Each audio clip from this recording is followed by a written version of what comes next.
Whoa, hold up. The judge just made it clear this isn't T, Katherine S, first, second, or even 8th DWI. This is number 10. That S an absolutely staggering record. Let me know in the comments, should someone with this many DWIs ever get probation again? DWI. It's not your 5th. It's not your 8th. It's the 10th. And while I understand the trauma that you went through, that you've been to Safe P 3 times. You've been given State of Texas versus Katherine Welch. Ma'am, are you Katherine Welch? Yes, Your Honor. And Ms. Welch is here with her attorney, Mr. Gertz. State's attorney is present. Ms. Welch was previously in court, entered a plea of guilty to driving while intoxicated, third or more, as well as a prior offense, which made it a second-degree felony offense. There was no agreement with regard to punishment. I have received the pre-sentence report, and has everyone had an opportunity to review that report? We have, Judge. Are there any additions or corrections to that report? Not from the state, other than I want to acknowledge I have received Mr. Gertz's sentencing memorandum. I'm going to get to that too in just a second. Any additions or corrections? Aside from the one comment that I make in the sentencing memoranda about a comment that she made about rehabilitation, I think it's more of a clarification, so I'm happy to touch on that. But other than that, we don't have any additions or corrections. Okay. And Ms. Malfino has already stated, as well as I received the sentencing memorandum at 5:47 p.m. yesterday. Going to point that out for the record. The judge and attorneys are reviewing Katherine S. pre-sentence investigation, PSI, report. This is basically a deep dive into her criminal history treatment efforts and overall life circumstances before deciding on punishment. The Harris County judge got her sentencing memoranda at midnight, so. Well, it was reviewed quite early this morning, but I did review it. Ms. Malfino, you've had time to review it as well? Same, Your Honor. Okay. Other than that, I think you all should have a couple, there's only a few, but there were some jail incident reports that should have been provided to counsel. Did you both receive those as well? Yes, Judge. I did. Okay. Is everyone ready to proceed with sentencing then? Yes, Judge. Yes. All right. Mr. Gertz, do you have witnesses? I'm not going to call any live witnesses unless the court requires it. When we have a person present from the Dream Center, if the court wants to inquire about that, I would essentially let her come up and talk if you want to have that conversation. But Okay. I think, our focus here is going to be on the topics that we talk about or write about in the sentencing memo. And, just sort of allowing, if the court decides to do what we're asking you to do, we are open and welcome to whatever the court requires of her Sure. to enter and successfully complete. We just wanted you to have that option on the table as well. That Okay. is an option that doesn't cost the court anything. Right. The state anything. And for the record, I'm aware of the Dream Center and their program and what they do. And so if I have any specific questions, if we get to something where I would need that, then I appreciate them being here and I'll ask those questions. Ms. Malfino, does the state have any witnesses? No. All right, then argument. Judge, I want to, I recognize this is a unique case and a unique ask that we're making here. This is not something small that we're asking for. I have sort of personally taken Katherine on over the last 3+ years, I guess almost 4 years, as a project for me, if that makes any sense. And what I mean by that is I really wanted to put to the test, could this person do everything that I asked her to do to at least get her an opportunity to be here in front of you asking what we're asking for? She exceeded my expectations by doing the 90-day inpatient rehabilitation. And while she was there, she started to explore with her counselors and her therapists there some of the underlying issues that went beyond just physical addiction, but actually had to do with her mental health and some of the things that she's experienced in her life. I'm not going to detail them on the record, but the court is aware of what those things are. Incredibly traumatic events that I think she had repressed and had never really addressed and explored. And so those counselors recommended not just aftercare, but a specific outpatient program to address some of the trauma issues that she's had. She went and checked into that program, stayed for basically a year, and again, did everything we asked her to do. When I told her to go get her own drug patch, I told her to go get her own interlock device. She did all of that. Those records. Her defense attorney is going all in here. He is showing years of rehab counseling and mental health work. This isn't just a quick excuse. This is a legal strategy called mitigation. It is meant to show the judge that Katherine has changed and deserves another chance. Should be attached to the memo. She was successful, has been following the rules, doing everything we've asked her to do, had been going to AA, had gotten a counselor, actually reached out and befriended the director of the Dream Center to try to figure out what she can do next to sort of commit herself to her sobriety and to fixing the mental health issues that I think stem from the challenges that she faced as a young person.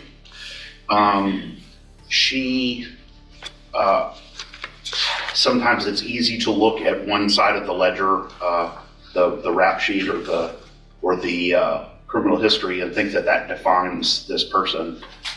What I have been fortunate enough to do is to really dig down and get to understand her as a human, and see that all the progress she's made, all the effort she's made, and see what she's done well and all of the problems that she's been addressing well.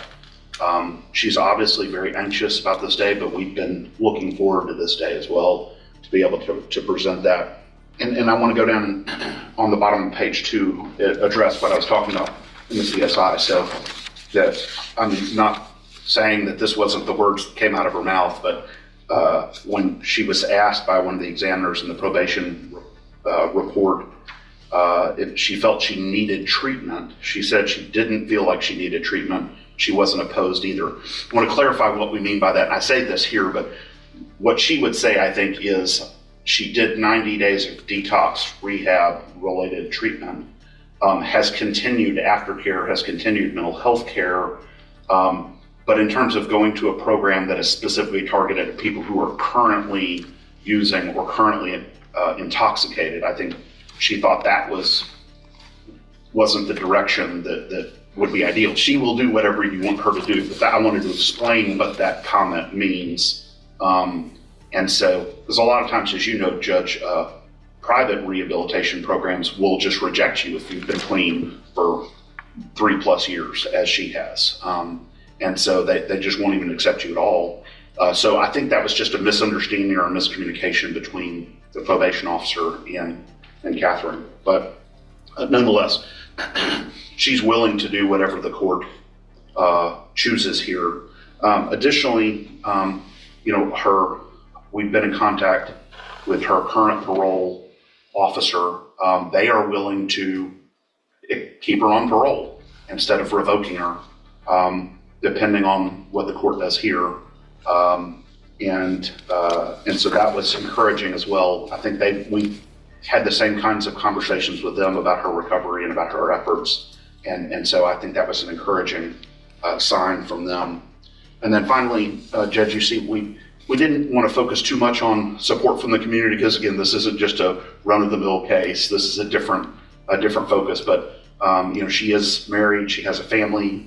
She recognizes the impact that all of this has had on her family and her relationships, the strain it has put on her husband, both financially and also emotionally. And she accepts responsibility for that and is asking the court to consider this extremely rare position that we're asking the court to take here. And obviously, if the court would like her to address the court, she is happy to do that, or I'm not sure how you can proceed on that. Okay, thank you. Ms. Malfino?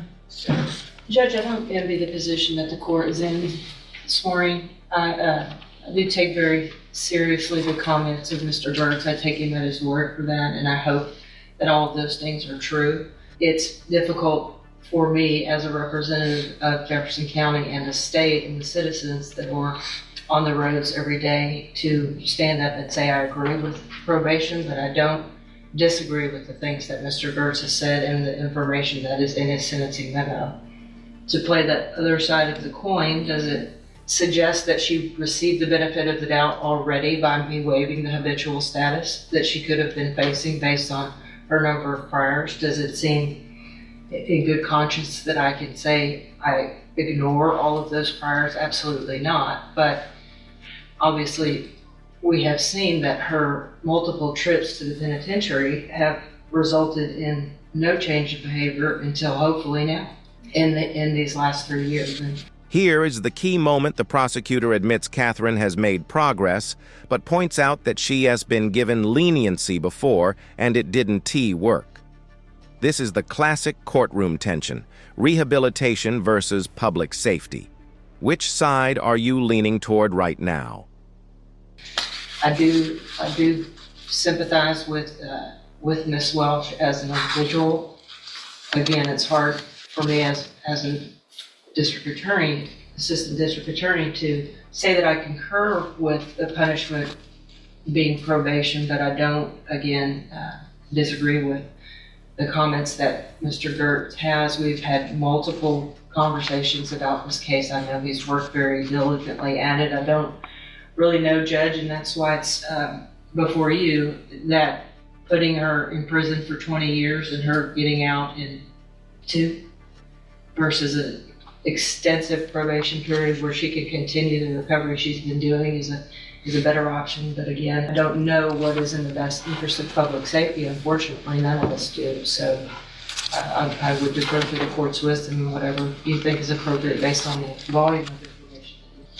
All right, thank you. Anything else? Would you like to say something, Judge?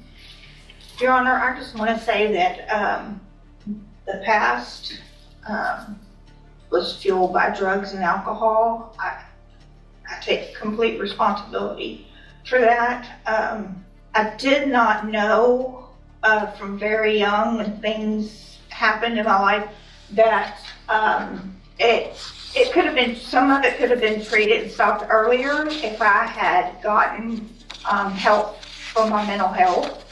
That after I received this DWI, that helped me get myself to a place that I could go into a treatment program and deal with some of those past traumas. In the past, I didn't. I medicated and drank to just forget about the pain, just numb myself out. I didn't know how else to deal with that until when I got on my mental health meds, and I have bipolar, I have PTSD, and my mind back then was very chaotic. And I just want to say, after I had my mental health meds, I was able to go through treatment at Santa Maria in Houston, and that place really saved my life. I did extensive 90-day treatment with trauma counselors. It was a trauma-informed community there. And also, when I completed that, I worked an outpatient program, but I still lived on their facility. I went to the sex trafficking and recovery program, and I was in that for about 8 months, where I got the state paid for the counseling for trauma still. And I just worked really hard in that. I got a job while I was in there. And then once that program was over, I moved to a sober living facility in Oxford House in Spring, and I worked there until I felt like I was strong enough to come home and do what I needed to do. And I was in the complete program for right out of here. And I'm sorry, I'm very nervous today, and I know that my past record is, like Ryan said, atrocious. But you know, the things that I had to deal with within myself from when I was a little girl, those are things that you don't go to prison, even in their programs there that you don't talk about. It's just, you just don't. And I'm asking you, please do not send me back to prison.